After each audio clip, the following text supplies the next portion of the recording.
ABJ Interior Limited. Company care, full renovation, refurbishment, plastering.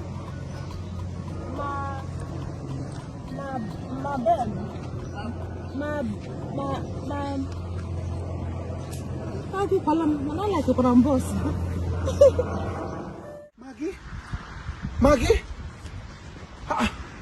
Nga kibra no ne to ga na azumoto. Ele kibra nga agbabere konye ndo na abali. Oyo atela mi hozo. Wo to na atam.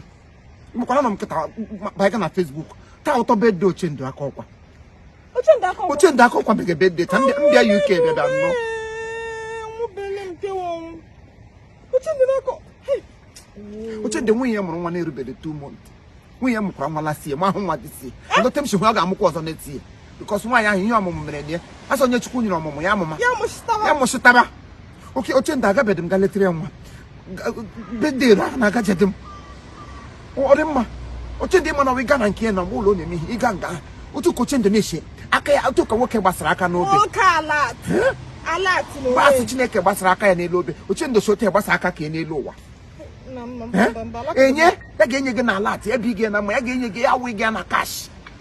Ihe ga-akwa m dịsi ya maka chukwu alaga m Nigeria ọsọ oke ise gị na onye mụ nwa onwe m laga Nigeria n'abalị m asị pati ya ụta ka ihe niile ga-eme alaga m Nigeria chọgị ụla m ga-eshi m shie ọta ka m dị ụra amụsụ alaga m Nigeria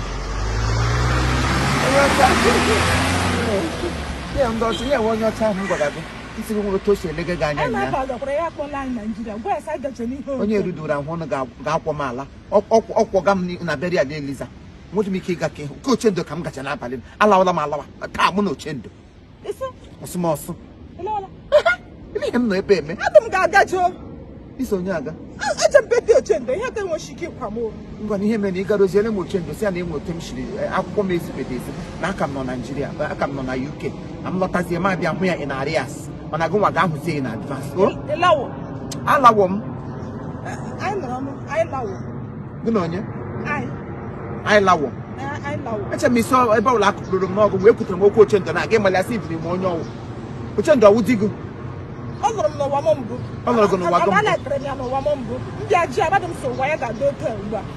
ochendo nwunye m nwoke biko happy birthday long life and prosperity ịhụra na ote m eshiri gbuo onye ibi mma we oughtn't have come to your birthday more than on Nigeria. But now that we are not into Nigeria, we wouldn't have come. We oughtn't. Oh, so because happy birthday, long life and prosperity. Happy birthday. Maybe she get kuputezi I we got a lot. Full flask ma. Also full flask.